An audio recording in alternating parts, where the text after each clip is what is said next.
Hello everybody! In this video I'll show you through the steps of using EasyStitch. It is quite easy to use, I would say. You can use it for multiple purposes. If you want, for example, to set up trees in a forest, or I don't know, on specific location, you can. You can also, for example, as you saw in the trailer, add screw bolts or any mechanic models to a more complex model like the robot. You have multiple uses for this script. So let's start right now. The first thing you want to do is to set up the actual pivot of your child, because of course this will influence the rotation and the location of your objects once you generate them. Right now this one is already set up correctly, so as you should know, I didn't have time to actually create a more complex and user-friendly orientation system. So for now, you will need to keep in mind that the up vector is the x-axis. So right now, as you can see here, the arrow is pointing in this direction, and it is really important that you keep this in mind. This will be the direction where the objects are going to look at. So let's unhide the torus, and for example you want to select your child object, and this is the only way to select it. You just have to select it in the viewport, press the button, and there you go. The program remembers which one you selected. Now you don't have to mind anymore about the child. You'll have to set up the parent. So let's go, for example, in vertex mode. In vertex mode, yeah. So if you want, for example, to have multiple vertices welcoming this cute arrow, you just have to select them like this and then press the button. It is vital for you to press that button, otherwise the program won't know that you want these vertices to be drawn on. Don't worry if you click, if you deselect them, for example, or if you your cat pushes the mouse while you're moving your hand. Don't worry, you can always show vertices and it will automatically deselect everything before selecting your actual previous selection. So basically what you saved in these buttons. So let's keep going. So now that these vertices are saved in the program, you need to select a mode. This mode will basically have them normals oriented, so they will always point outside of your surface. I mean, depending on how you set the orientation of your child, of course.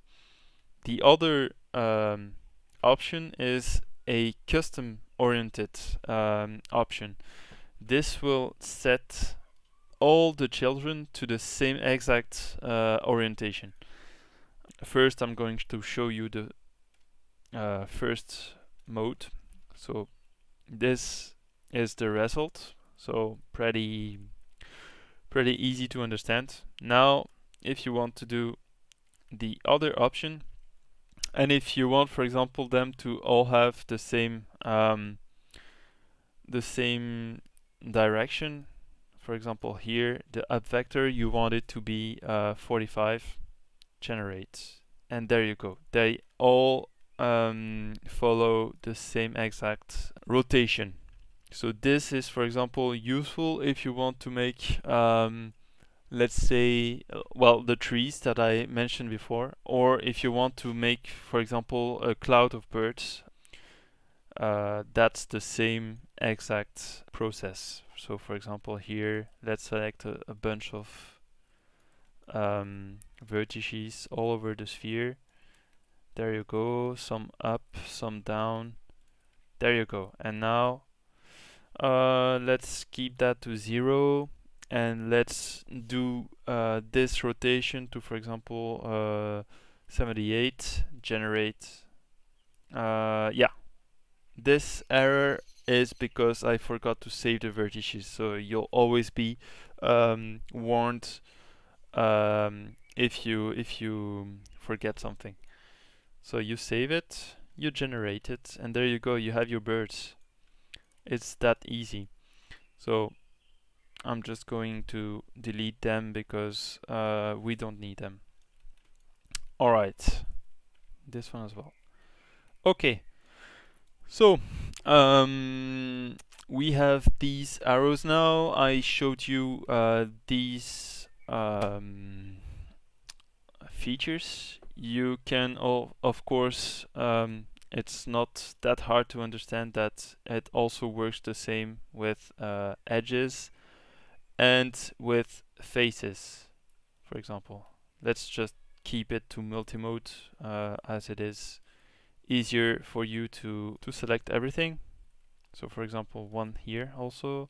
Let's just keep them normals oriented. Save faces also, because you can work with multiple selections, multiple components. And now generate, and there you go. It's that easy.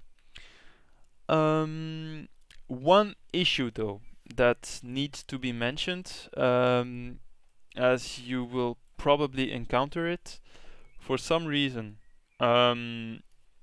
components have a hard time with their neighbors. So for example, if you have one vertex and one edge, it's perfectly fine.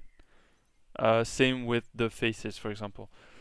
Different components between them don't have, let's say, bad influences. But if you have, for example, several vertices selected, like this, for example, save vertices, generate, and you only have one. I don't know why this happens due to time constraints. This is quite a hard time for me to fix. I noticed that for some reason, on a torus at least, when you do this kind of selection with the vertices, it's perfectly fine, but on the other hand, in this direction, it's not. But this is a torus, and keep in mind that this is a torus, because now if I use another piece of Maya, like this kind of sphere, I don't know, you'll have a much harder time. Save vertices, for example, and here, yeah, we only got 2 out of 1, 2, 3, 4, 5, 6, 7. And this is kind of an issue. So what I suggest for anyone that would use this script for now, as it's not patched, not yet at least, try to avoid neighbors. Like these two, for example, won't have any issue, but these two might. Fortunately, they didn't, but these 3, for example, there you go, issue.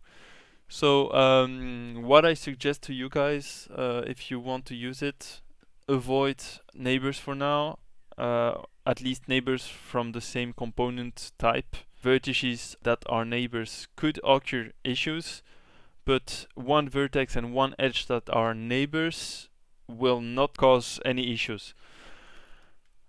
Alright, so that being said, I think I said what I had to say.